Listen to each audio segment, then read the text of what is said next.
કરશો તો ખાસ કરીને મેટલ સેક્ટર્સ પર જેફરીસનો બહુ જ ઇન્ટરેસ્ટિંગ રિપોર્ટ અહીંયા આવતો જોવા મળ્યો છે. તેમણે ટાટા સ્ટીલ અને હિન્ડાલ્કો જેવા કાઉન્ટર્સ માટે બાય રેટિંગ્સ આપ્યા છે.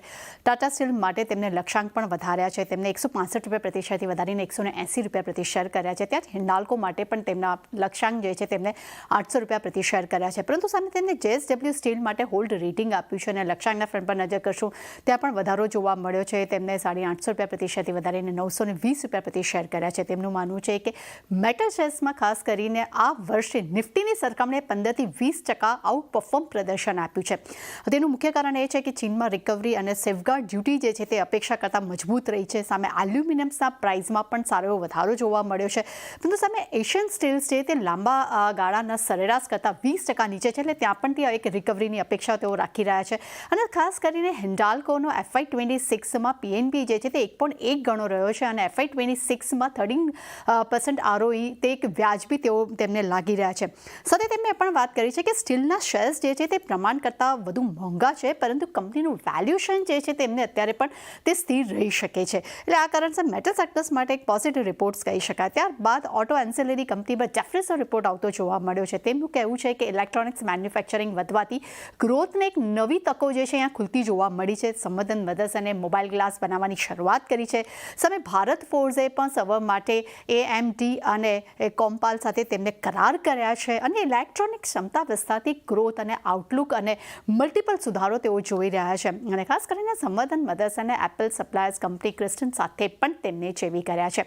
ત્યારબાદ નિફ્ટીની દિગ્ગજ કંપની રિલાયન્સ પર મોર્ગન સ્ટેનલીનો રિપોર્ટ અહીંયા આવતો જોવા મળ્યો છે. તેમને ઓવરવેટ રેટિંગ આપ્યા છે. લક્ષ્યાંક ₹1606 પ્રતિ શેર કર્યા છે.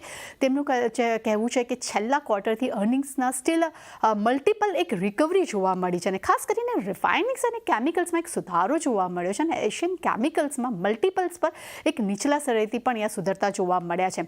ઇન્ફોસિસ પર CLSAના રિપોર્ટ પર નજર કરશું. અહીંયા રેટિંગ અપગ્રેડ જોવા મળ્યા છે. તેમને હોલ્ડથી આઉટ પરફોર્મ કર્યા છે.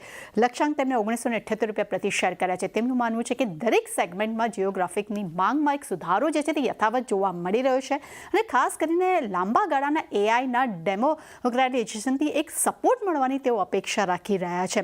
તે સાથે તેમનું પણ કહેવું છે કે ટેરિફની અનિશ્ચિતતાની અસર જે છે તે FY26ની ગાઈડન્સ પર કશેક જોવા મળી શકે છે, પરંતુ સાયકલ અને સ્ટ્રક્ચરલ ટ્રિગર્સને કારણે વેલ્યુએશન કંપનીના ખૂબ જ આકર્ષક લાગી રહ્યા છે. અને છેલ્લે નજર કરી લઈએ BL પર અહીંયા જેફરીસ તરફથી આપણને બાય રેટિંગ્સ જોવા મળ્યો છે.